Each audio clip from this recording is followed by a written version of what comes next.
നമസ്കാരം. നിലപാട് എന്ന പ്രോഗ്രാമിലേക്ക് എല്ലാവർക്കും സ്വാഗതം. നമ്മുടെ നാട്ടിലെ കാലാവസ്ഥ നമുക്ക് ഒരിക്കലും പ്രവചനാതീതമായ തരത്തിലേക്ക് മാറിക്കൊണ്ട് ഇരിക്കുകയാണ്. ഈ കാലഘട്ടത്തിൽ ലോകത്തിന്റെ വിവിധ ഭാഗങ്ങളിൽ നമുക്കറിയാവുന്നതുപോലെ ഇതുവരെ ഉണ്ടാകാത്ത തരത്തിൽ ലോകത്തിന്റെ വിവിധ ഭാഗങ്ങളിൽ പ്രളയങ്ങളും അതുപോലുള്ള മണ്ണിടിച്ചിലുകൾ അതുപോലുള്ള ഏഹ്, വിവിധങ്ങളായിട്ടുള്ള നാച്ചുറൽ ഡിസാസ്റ്ററുകൾ നടന്നുകൊണ്ടിരിക്കുന്ന കാലഘട്ടമാണ്. നമ്മുടെ നാട്ടിൽ ഇപ്പോൾ ഏറ്റവും അധികം ചർച്ച ചെയ്യപ്പെടുന്നത് വയനാട് മുണ്ടക്കയിലും ചൂരൽമലയിലുമെല്ലാം ഉണ്ടായ ആ ഉരുൾപൊട്ടലിന്റെ ഭീകരമായ കാര്യങ്ങളെക്കുറിച്ചാണ്. അവിടെയുണ്ടായത് വളരെ വലിയ ലോകം മുഴുവൻ ചർച്ച ചെയ്ത ഒരു ഉരുൾപൊട്ടലായിരുന്നു. 400-ലധികം പേരാണ് ഇപ്പോൾ തന്നെ മരിച്ചിട്ടുള്ളത്. ഈ അടിസ്ഥാനത്തിലാണ് കേരളത്തിലെ മുല്ലപ്പെരിയാർ എന്ന അണക്കെട്ടിനെ കുറിച്ച് കേരളം ഇപ്പോൾ ചർച്ച ചെയ്തുകൊണ്ടിരിക്കുന്നത്. ഇതുപോലെ പ്രവചനാതീതമായ രീതിയിൽ നമ്മുടെ കാലാവസ്ഥ മാറിക്കൊണ്ടിരിക്കുന്ന അവസരത്തിൽ മുല്ലപ്പെരിയാർ എന്ന അണക്കെട്ടിന്റെ അവസ്ഥ എന്തായിരിക്കും എന്നുള്ളതാണ് ഇപ്പോൾ കേരളം മുഴുവൻ ചർച്ച ചെയ്യുന്നത്. ഉറക്കമില്ലാത്ത നാളുകളാണ് കേരള ജനതയ്ക്ക് മുന്നിൽ നിൽക്കുന്നത്. ഇതിന്റെ അടിസ്ഥാനത്തിൽ മുല്ലപ്പെരിയാർ വിഷയത്തിൽ കേരളം നിഷ്ക്രിയത പാലിക്കുന്നുണ്ടോ, എന്താണ് നമ്മൾ എടുക്കേണ്ട നിലപാടുകൾ എന്നതിനെ കുറിച്ചാണ് ഇന്നത്തെ പ്രോഗ്രാമിൽ നമ്മൾ ചർച്ച ചെയ്യുന്നത്. എൻ്റെ കൂടെ ചർച്ചയിൽ പങ്കെടുക്കുന്നത് സണ്ണി ജോർജ്. നമുക്കറിയാവുന്നതുപോലെ വയനാട്ടിലെ ആ ദുരന്തം ഒരു രീതിയിൽ പറഞ്ഞു കഴിഞ്ഞാൽ കേരളത്തെ മുഴുവൻ ഞെട്ടിച്ചു. കേരളം ഇതുവരെ കണ്ടതിൽ വെച്ച് ഏറ്റവും വലിയ നാച്ചുറൽ ഡിസാസ്റ്ററുകളിൽ ഒന്നായിട്ട് അത് മാറുകയും ചെയ്തു. അപ്പോൾ ഈ അവസരത്തിലാണ് വീണ്ടും മുല്ലപ്പെരിയാർ വിഷയം ഒരു വളരെ വലിയ ചോദ്യചിഹ്നമായി നമ്മുടെ മുന്നിൽ നിൽക്കുന്നത്. ഒരു രീതിയിൽ പറഞ്ഞാൽ വയനാട്ടിലെ ആ ഡിസാസ്റ്ററുകളെല്ലാം നേരിട്ട് കണ്ടു എന്നുള്ള ഒരു രീതിയിൽ നമുക്ക് ഈ മുല്ലപ്പെരിയാറിനെ ഏത് രീതിയിലാണ് കേരളം വിലയിരുത്തേണ്ടത്? ഒരുപക്ഷെ ഈ മുല്ലപ്പെരിയാർ എന്ന് പറയുന്നത് ഒരു സീസൺ ചർച്ച മാത്രമായിട്ടാണ് പലപ്പോഴും കേരളം കാണുന്നത് എന്ന് തോന്നുന്നു. നമ്മുടെ സംസ്ഥാന സർക്കാരുകളാണെങ്കിലും മാറി മാറി വരുന്ന സംസ്ഥാന സർക്കാരുകളാണെങ്കിലും രാഷ്ട്രീയ പാർട്ടികളാണെങ്കിലും ഇതിനൊന്നും വലിയൊരു പ്രാധാന്യം കൊടുക്കുന്നുണ്ട് എന്ന് തോന്നുന്നില്ല. കാരണം ഇതേപോലെ ഓരോരോ മഴക്കാലം വരുമ്പോൾ, നല്ല കനത്ത മഴയൊക്കെ വരുമ്പോൾ മുല്ലപ്പെരിയാർ വീണ്ടും ഒരു ചർച്ച വരും. അതുപോലെ ഇപ്പോൾ വയനാട്ടിൽ വലിയൊരു ദുരന്തം ഉണ്ടായി കഴിഞ്ഞപ്പോൾ, പ്രകൃതി ദുരന്തം ഉണ്ടായപ്പോൾ വീണ്ടും അത് സമൂഹ മാധ്യമങ്ങളാണ് ഏറ്റെടുത്തുകൊണ്ട് വലിയൊരു ചർച്ചയിലേക്ക് വന്നിരിക്കുന്നത്. അതല്ലാതെ സംസ്ഥാന സർക്കാരുകളാണ് ഇതിനകത്ത് വലിയൊരു ഗൗരവം കൊടുക്കുന്നുണ്ടായിരുന്നെങ്കിൽ ഇതിനൊക്കെ ഒരു ശാശ്വതമായ ഒരു പരിഹാരത്തിന് അവർ ശ്രമിക്കുമായിരുന്നു. ഇപ്പോൾ കേരളം ഭരിച്ചുകൊണ്ടിരിക്കുന്ന ഇടതുപക്ഷ സർക്കാരും അതുപോലെ തന്നെ തമിഴ്നാട് ഭരിച്ചുകൊണ്ടിരിക്കുന്ന DMK സർക്കാരും തമ്മിൽ വലിയ ഒരു മുഖ്യമന്ത്രിമാർ തമ്മിൽ മാനസികമായി നല്ല അടുപ്പമുള്ളൊരു സമയം കൂടിയാണ്. മുല്ലപ്പെരിയാറിനെ സംബന്ധിച്ചിടത്തോളം ശാശ്വതമായ പരിഹാരം എന്ന് പറയുന്നത് പുതിയൊരു ഡാം നിർമ്മിക്കുക എന്നത് മാത്രമാണ്. നമ്മൾ പലവട്ടം ഈ കാര്യം മുന്നോട്ട് വയ്ക്കുകയും ചെയ്തു.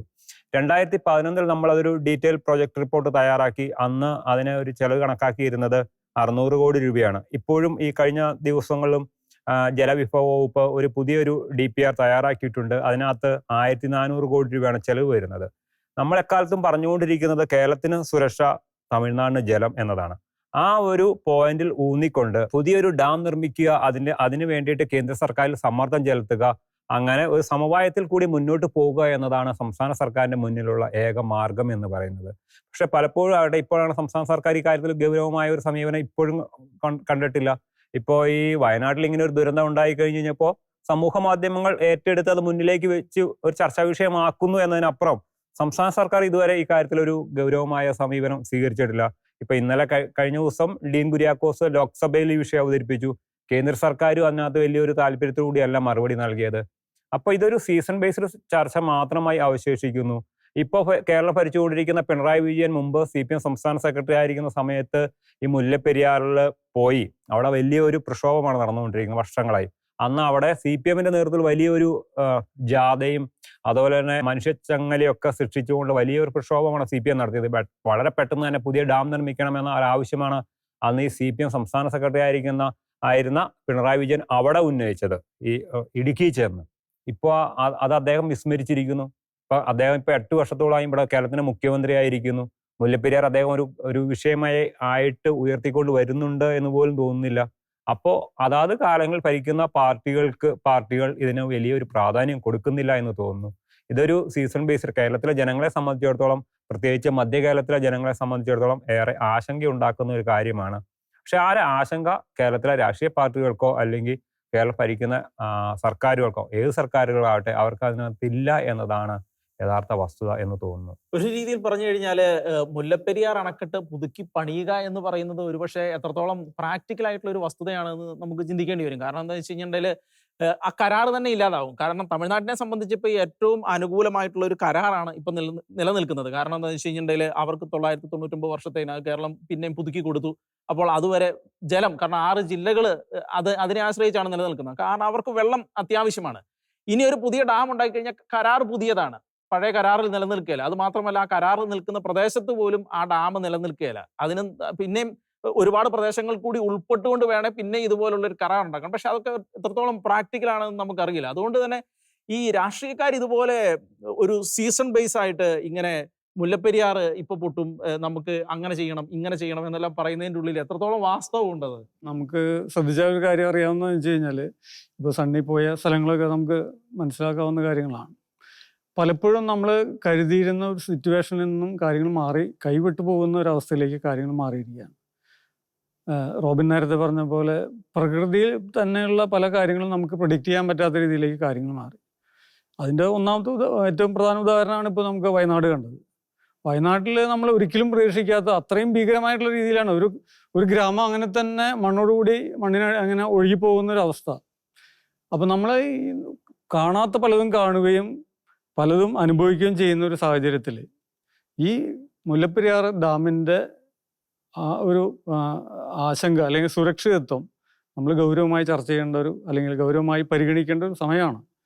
അപ്പോൾ അത് ഉദാഹരണമായിട്ട് നമുക്കറിയാം, ഒരുപാട് സാങ്കേതികമായിട്ടുള്ള നൂലാമാലകൾ അല്ലെങ്കിൽ റിപ്പോർട്ടുകളും ഇതിനകം പുറത്തു വന്നിട്ടുണ്ട്.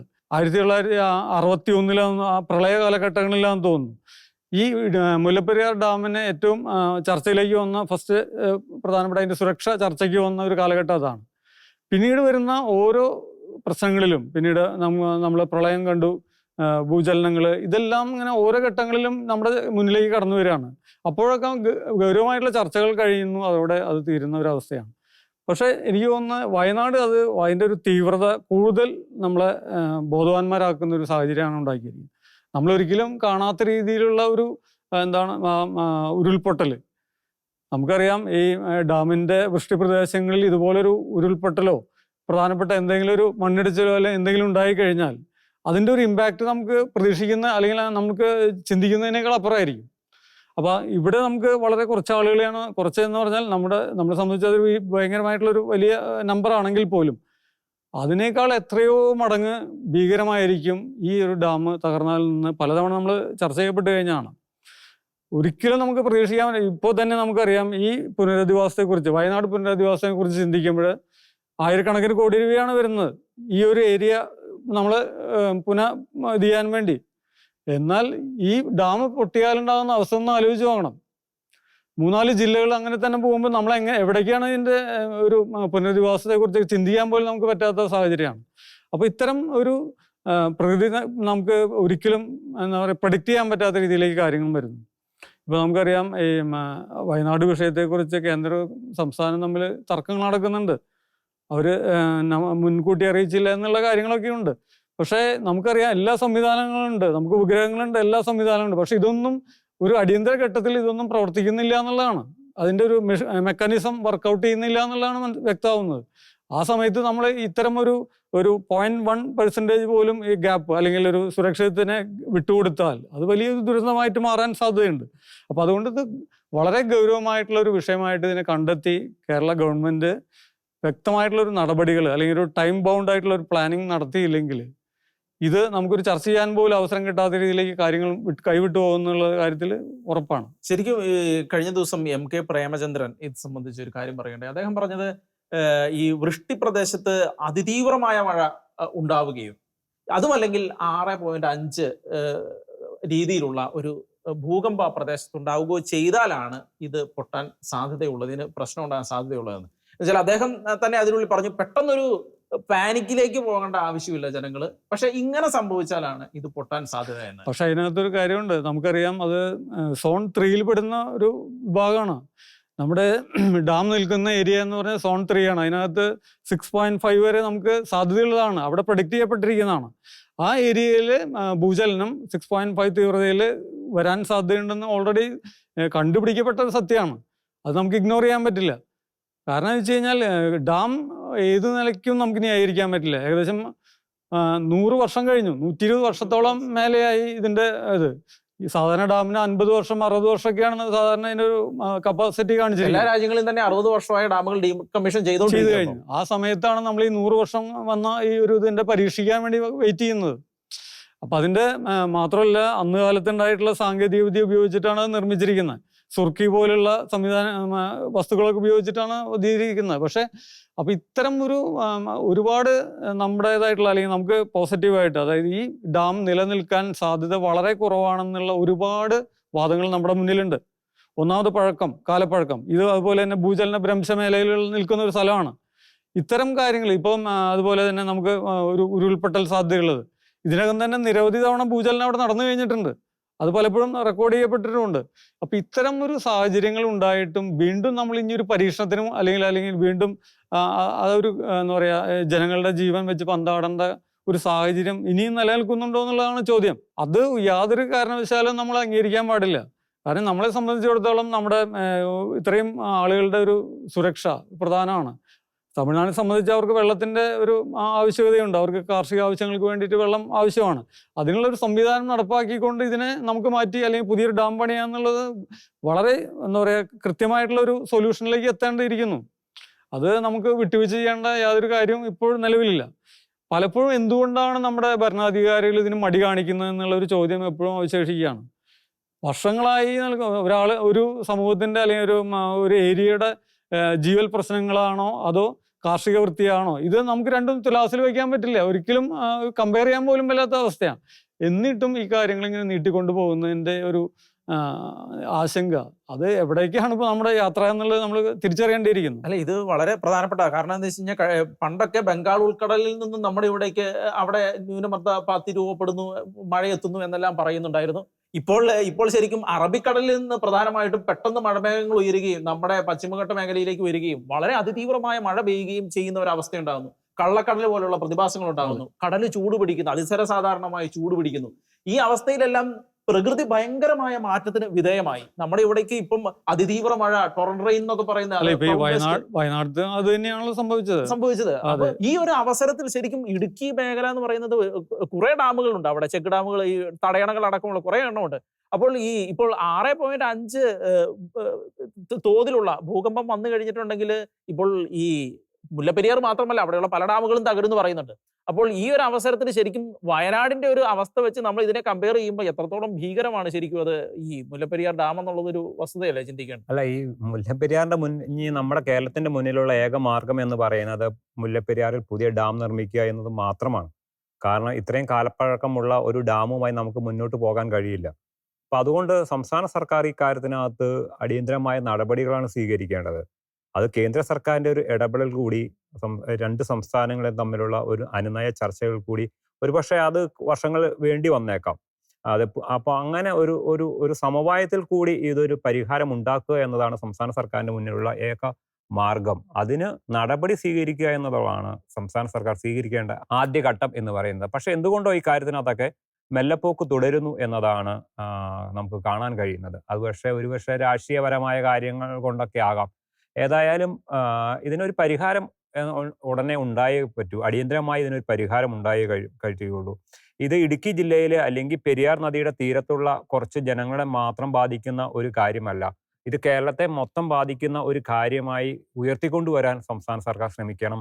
അത് രാഷ്ട്രീയ പാർട്ടികളും ശ്രമിക്കണം. ഇടുക്കി ജില്ലയിലെ ആ പെരിയാർ നദിയുടെ ഇരുകരകളിലുമുള്ള എന്ന് വെച്ചാൽ മുല്ലപ്പെരിയാർ തൊട്ട് ഇടുക്കി ഡാം വരെയുള്ള ആ പ്രദേശത്തെ ആളുകളെ ബാധിക്കുന്ന ഒരു വിഷയമായിട്ടാണ് ഇതിനെ പലരും കാണുന്നത്. അങ്ങനെയല്ല ഇതിൻ്റെ ഒരു ദുരിതം ഉണ്ടായാൽ നേരിടേണ്ടി വരിക. അതൊരു പക്ഷേ മധ്യകേരളത്തെ മൊത്തം ബാധിക്കുന്ന ഒരു വിഷയമാണ്. അപ്പം ആ രീതിയിൽ ഈ ലക്ഷക്കണക്കിന് ജനങ്ങളുടെ ജീവനാണ് ഇതിനകത്ത്. എന്തെങ്കിലും മുല്ലപ്പെരിയാറിന് സംഭവിച്ചാൽ ലക്ഷക്കണക്കിന് ആളുകളുടെ ജീവൻ നഷ്ടപ്പെടും, അവരുടെ സ്വത്തുക്കൾ നഷ്ടപ്പെടുന്ന ഒരു സാഹചര്യം ഉണ്ടാകും. അപ്പം ആ ഒരു ഗൗരവം സംസ്ഥാന സർക്കാർ ഈ വിഷയത്തിൽ കൊടുക്കണം.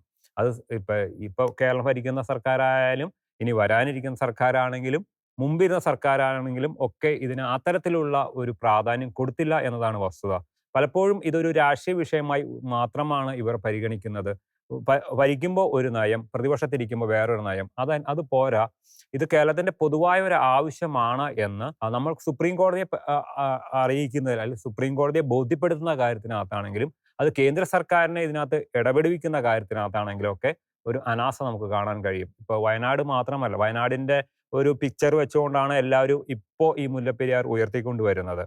സാധാരണ കാലവർഷം വരുമ്പോഴാണ് ഈ വിഷയം ഉയർത്താറുള്ളത്. പക്ഷെ എന്തുകൊണ്ട് ഇതിപ്പോൾ ഈ വയനാടിൻ്റെ ഒരു സാഹചര്യത്തിൽ ആരൊക്കെയോ സമൂഹ മാധ്യമങ്ങൾ പോസ്റ്റ് ചെയ്ത ഒരു പിക്ചർ മുഖേനയാണ് ഈ വിഷയം ഉയർന്നു വന്നത്. അത് പോരാ, അത് വേനൽക്കാലത്താണെങ്കിലും ഈ വിഷയം സജീവമാക്കണം, വർഷകാലത്താണെങ്കിലും ഈ വിഷയം സജീവമായി നിലനിർത്തണം. എങ്കിൽ മാത്രമേ പതിയെ പതിയെ ഇതിനകത്തേക്ക് എത്താൻ കഴിയൂ. നമ്മളെ സംബന്ധിച്ചിടത്തോളം, കേരളത്തെ സംബന്ധിച്ചിടത്തോളം ഒരു പുതിയ ഡാം എന്നതിന് അപ്പുറം ഒരു വിട്ടുവീഴ്ചയ്ക്കും നമുക്ക് കഴിയില്ല. കാരണം അത് ജനങ്ങളെ ബാധിക്കുന്ന കാര്യമാണ്. 130 വർഷം പഴക്കമുള്ള ഒരു ഡാമുമായി മുന്നോട്ട് പോകുക എന്ന് പറയുന്നത് ഒരുപക്ഷെ ലോകത്തിൽ തന്നെ ആദ്യമായിട്ടായിരിക്കും ഇത്തരത്തിലുള്ള ഒരു പഴക്കം ചെന്ന ഒരു ഡാം നിലനിർത്തി മുന്നോട്ട് പോകുക എന്ന് പറയുന്നത്. സംസ്ഥാന സർക്കാർ ഇപ്പോഴും ആ ഒരു ഗൗരവം ഉൾക്കൊണ്ടിട്ടുണ്ടോ എന്ന കാര്യത്തിൽ വലിയ സംശയമുണ്ട്. ഇപ്പോഴും പറയുന്ന ഈ ഡാമിന് യാതൊരു ബലക്ഷയവുമില്ല. നമുക്കറിയാം, മുമ്പൊക്കെ പല ചിത്രങ്ങളും വീഡിയോ ഒക്കെ വന്നിട്ടുണ്ട്, വലിയ ചോർച്ചയൊക്കെ ഉണ്ടായിട്ടുണ്ട്.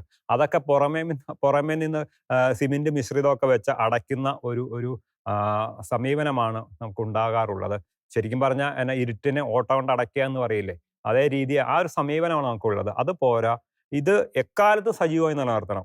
മഴക്കാലത്ത് മാത്രം പോരാ, വേനൽക്കാലത്ത് ഉയർത്തിക്കൊണ്ട് വന്നു കഴിഞ്ഞാൽ പതിയെ പതിയെ ഇതിലേക്ക് നീങ്ങാൻ കഴിയും. അത് അനുമതി കിട്ടിയാൽ തന്നെയും നമുക്ക് ഈ ഡാം നിർമ്മിച്ച് പൂർത്തിയാക്കാൻ തന്നെ ഒരു 10 വർഷമെങ്കിലും കാലാവധി എടുക്കും. 8 വർഷം എന്നാണ് പറയുന്നത്. പക്ഷേ നമ്മുടെ കേരളത്തിലെ ഒരു സാഹചര്യമൊക്കെ വെച്ച് നോക്കുമ്പോൾ 8-10 വർഷമെങ്കിലും എടുക്കും. അപ്പോൾ ഇനിയും എന്നുവെച്ചാൽ ഡാമിനപ്പത്തേക്കും 140 വയസ്സാകും. അപ്പോൾ എത്രയും പെട്ടെന്ന് ഒരു ഡാം എന്നതിന് അപ്പുറം നമുക്ക് ഇതിനകത്ത് വേറെ ഒരു വഴിയുമില്ല. ശരിക്കും പറഞ്ഞു കഴിഞ്ഞാൽ ഇപ്പോൾ നമുക്കറിയാം, ഇപ്പം ഇങ്ങനെ നമ്മുടെ ഇപ്പോൾ കാലാവസ്ഥ മാറിക്കൊണ്ടിരിക്കുന്ന അവസരത്തിൽ ഇവിടെ തുടർച്ചയായിട്ട് എല്ലാ വർഷങ്ങളിലും തന്നെ ഇതുപോലുള്ള പ്രകൃതി ദുരന്തങ്ങൾ സംഭവിച്ചുകൊണ്ടിരിക്കുകയാണ്.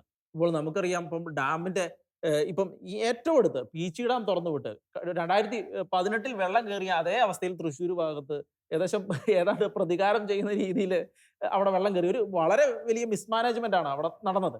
അപ്പോൾ നമ്മൾ ശരിക്കും നോക്കുകയാണെങ്കിൽ നമുക്ക് ഒരുപാട് ഡാമുകളുണ്ട്. പക്ഷെ ഇതിനെയെല്ലാം നമ്മൾ എങ്ങനെ മാനേജ് ചെയ്യുന്നു? മാറിയ കാലാവസ്ഥയിൽ ഡിസാസ്റ്റർ മാനേജ്മെന്റ് എത്രത്തോളം കാര്യക്ഷമമായിട്ട് നമ്മൾ കൈകാര്യം ചെയ്യുന്നു എന്നുള്ളത് ഒരു പ്രധാനപ്പെട്ട കാര്യം തന്നെയല്ലേ അത്? അല്ല, ഇതിനകത്ത് നമ്മൾ വയനാടത്തെ കാര്യം പറഞ്ഞ പോലെ തന്നെയാണ്. ഇപ്പോൾ കേന്ദ്രം പറയുന്നത് വെച്ച് കഴിഞ്ഞാൽ നമ്മൾ നേരത്തെ മുന്നറിയിപ്പ് നൽകിയിരുന്നു, കേരളം അതിനനുസരിച്ച് ആക്ട് ചെയ്തില്ല എന്നാണ് പറയുന്നത്. കേരളം പറയുന്നത് ഞങ്ങൾക്ക് മുന്നറിയിപ്പ് കിട്ടില്ല. ഇത്തരം ഈ പഴിചാരലുകൾ തുടരുകയാണ്. ഈ ഒരു പഴിചാരൽ ചിലപ്പോൾ ഈ ഡാം പൊട്ടിയതിന് ശേഷം ഉണ്ടായിരുന്ന പഴിചാരൽ നമുക്ക് വിചാരിക്കാൻ പോലും ചിന്തിക്കാത്ത രീതിയിൽ കാര്യങ്ങൾ മാറും. ഒരിക്കലും അതൊരു ആരുടെയോ പഴിചാരി രക്ഷപ്പെടാൻ പറ്റുമെന്നൊന്നും ആർക്കും വിശ്വസിക്കാൻ പറ്റില്ല.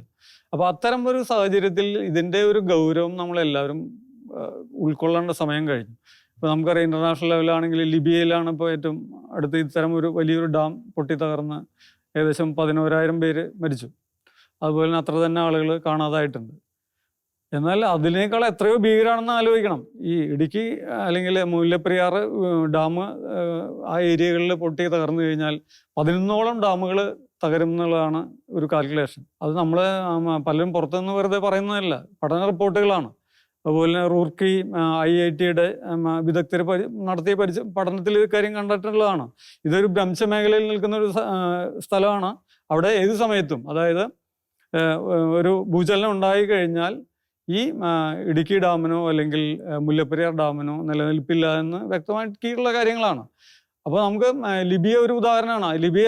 ലിബിയയിലെ ഡാം തകർന്നപ്പോൾ അന്ന് ഇന്റർനാഷണൽ മാധ്യമങ്ങൾ ഒരു റിപ്പോർട്ട് ചെയ്തിരുന്നു. ഇന്ത്യയിലും ചൈനയിലുമാണ് പ്രധാന ഇത്തരം ഇനിയും സംഭവിക്കാനിരിക്കുന്ന ഡാമുകളുടെ ലിസ്റ്റ് പബ്ലിഷ് ചെയ്തത്.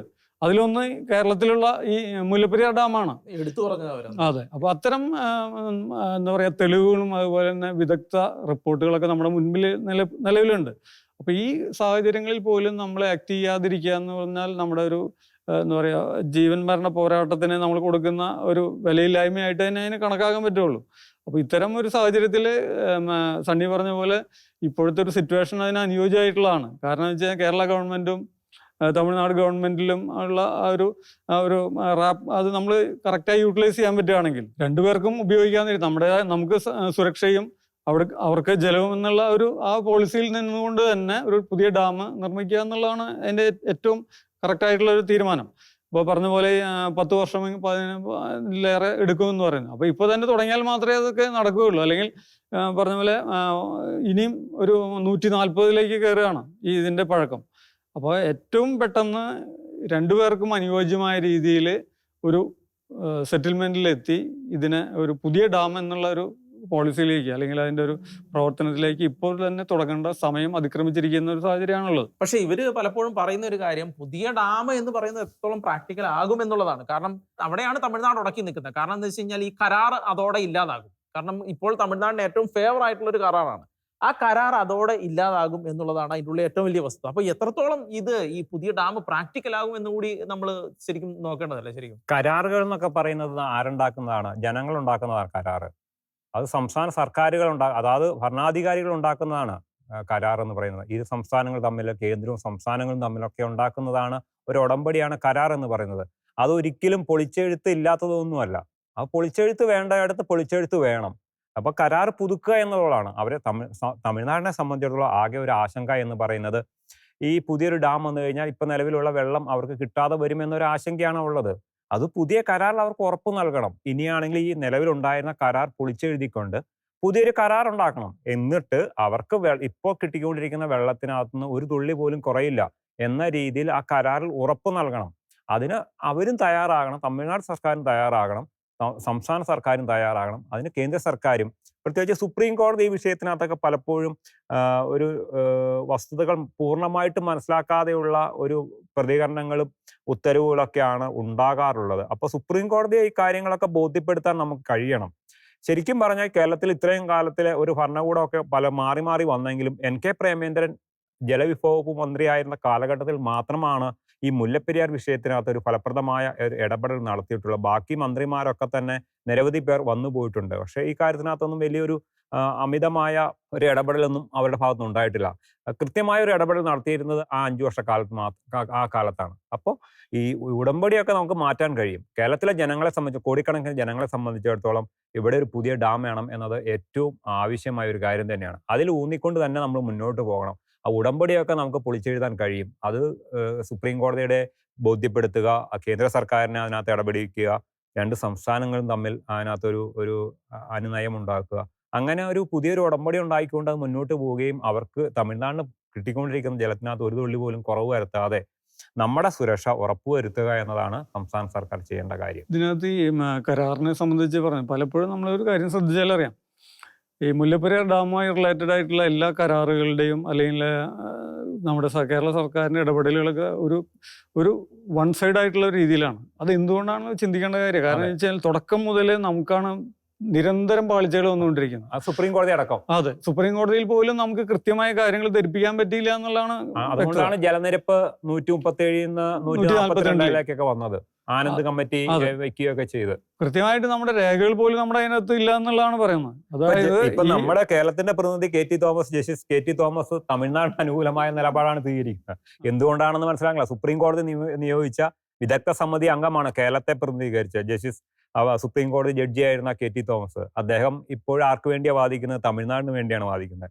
കേരളത്തിന് വേണ്ടി വാദിക്കേണ്ടിയിരുന്ന നമ്മുടെ കേരളത്തിന്റെ പ്രതിനിധിയായ ജസ്റ്റിസ് KT തോമസ് തമിഴ്നാടിന് വേണ്ടി വാദിക്കുന്ന ഒരു വിരോധാഭാസമാണ് നമുക്ക് ഇവിടെ കാണാൻ കഴിയുന്നത്. പിന്നെ സുപ്രീം കോടതിക്ക് മറിച്ചൊരു തീരുമാനം എടുക്കാൻ കഴിയുമോ?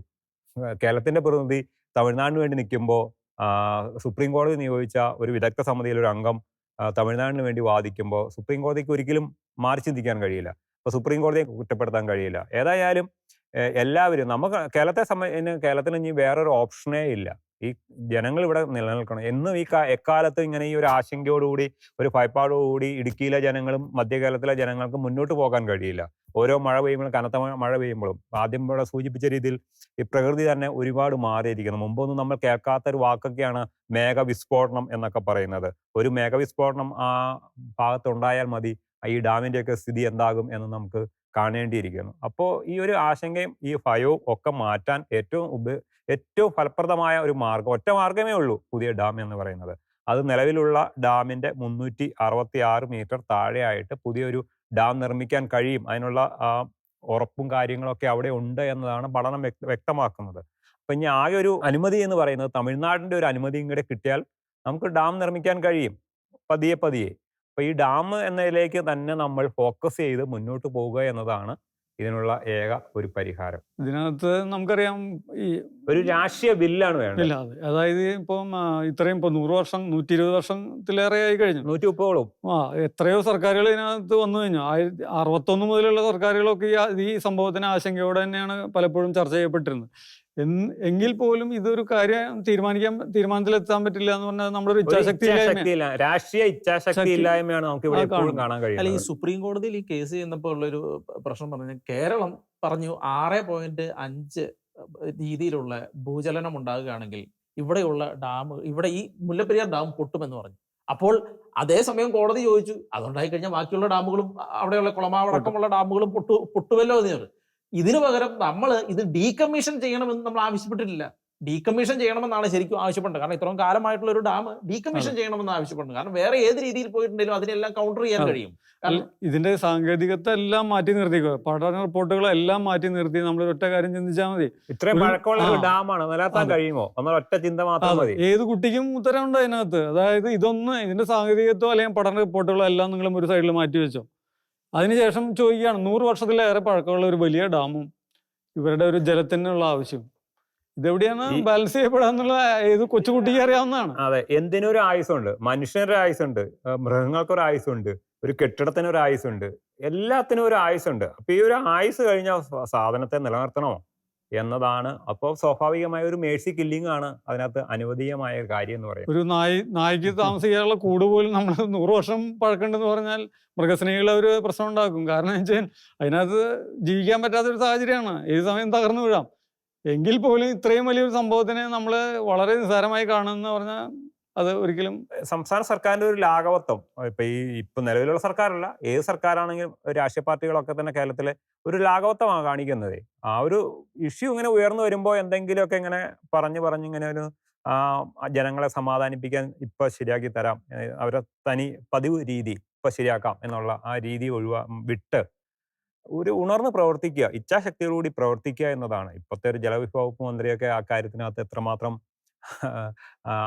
അനുകൂല നിലപാടാണെന്ന്. അദ്ദേഹം ഇടുക്കിയിൽ നിന്നുള്ള ഒരു MLA ജനപ്രതിനിധി കൂടിയാണ്. ഇടുക്കിയിൽ നിന്നൊക്കെ അദ്ദേഹം 4 തവണയായി വിജയിച്ചുകൊണ്ടിരിക്കുന്നത്. അപ്പോൾ അദ്ദേഹത്തിന് ഈ കാര്യങ്ങളൊക്കെ നന്നായിട്ട് അറിയാവുന്നതാണ്. അദ്ദേഹം പ്രതിപക്ഷത്തൊക്കെ ഇരിക്കുമ്പോൾ ശക്തമായി ഡാമിന് വേണ്ടി വാദിക്കുകയൊക്കെ ചെയ്തിട്ടുണ്ട്. പക്ഷെ ഇപ്പോൾ അതിനൊക്കെ എന്തോ ഒരു മൗനമാണ് ഉണ്ടാകുന്നത്. ഇപ്പൊ ഈ പറഞ്ഞ രീതിയിൽ ഒരു രാഷ്ട്രീയ ഇച്ഛാശക്തിയുള്ള ഒരു സർക്കാർ ഉണ്ടായാൽ നമുക്ക് പുതിയ ഡാം വരും എന്ന് തന്നെ പ്രതീക്ഷിക്കാൻ കഴിയും. അധികാരത്തിലെത്താൻ ജനങ്ങളുടെ മുന്നിൽ മുല്ലപ്പെരിയാർ ഡാം അടക്കമുള്ള പുതുക്കി പണിയണമെന്ന അടക്കമുള്ള വികസന വാഗ്ദാനങ്ങൾ നൽകിയതിനു ശേഷം അധികാരത്തിലേക്ക് എത്തി കഴിയുമ്പോൾ അതിന് നേരെ ഘടകവിരുദ്ധമായിട്ടുള്ള നിലപാടുകൾ സ്വീകരിക്കുന്ന രാഷ്ട്രീയത്തിന്റെ ഇച്ഛാശക്തിയില്ലായ്മ, രാഷ്ട്രീയക്കാരുടെ അധികാരികളുടെ ഇച്ഛാശക്തിയില്ലായ്മ തന്നെയാണ് ഇന്നും മുല്ലപ്പെരിയാർ എന്ന ഡാം ഇതുപോലെ ഡീകമ്മീഷൻ ചെയ്യാതെ ലോകം തന്നെ ഇതിനെക്കുറിച്ച് ചോദ്യചിഹ്നം ഉയർത്തുമ്പോൾ നമ്മൾ മാത്രം, നമ്മുടെ രാഷ്ട്രീയക്കാർ മാത്രം ഇതിനെതിരെ നിഷ്ക്രിയരായി നിലകൊള്ളുന്നു എന്നുള്ളത്. അതുകൊണ്ട് തന്നെ ഈ മാറിയ കാലഘട്ടത്തിൽ ലോകം മുഴുവൻ കാലാവസ്ഥാ വ്യതിയാനത്തിന്റെ പ്രതികൂലമായ ഡിസാസ്റ്ററുകൾ അനുഭവിച്ചുകൊണ്ടിരിക്കുകയാണ്. ഈ കാലഘട്ടത്തിൽ ഇതുപോലെ ഉള്ള ഒരു ഡാമിനെ ഇത്ര നിഷ്ക്രിയമായി കാണുന്ന ഒരു രാഷ്ട്രീയ വീക്ഷണം അധികാരികളുടെ ഭാഗത്തു നിന്ന് ഉണ്ടാകുന്ന ഇത്തരം നിഷ്ക്രിയത കേരളത്തിലെ ജനങ്ങളെ ഉറക്കമില്ലാത്ത രാത്രികളിലേക്ക് നയിച്ചുകൊണ്ടിരിക്കുകയാണ്. എത്രയും പെട്ടെന്ന് കേരളത്തിന്റെ മുകളിൽ ജലബോംബ് പോലെ നിൽക്കുന്ന ഈ മുല്ലപ്പെരിയാർ ഡാം ഡീകമ്മീഷൻ ചെയ്യാനും കേരളത്തിലെ ജനങ്ങളുടെ മുഴുവൻ ആശങ്കകൾ മാറ്റുവാനുമുള്ള നടപടികൾ സർക്കാർ സ്വീകരിക്കണം എന്നുള്ള നിലപാട് ഞങ്ങൾ പറഞ്ഞുകൊണ്ട് ഇന്നത്തെ ചർച്ച അവസാനിക്കുന്നു. ഇനി അടുത്ത ദിവസം അടുത്ത വിഷയവുമായി നമുക്ക് കാണാം.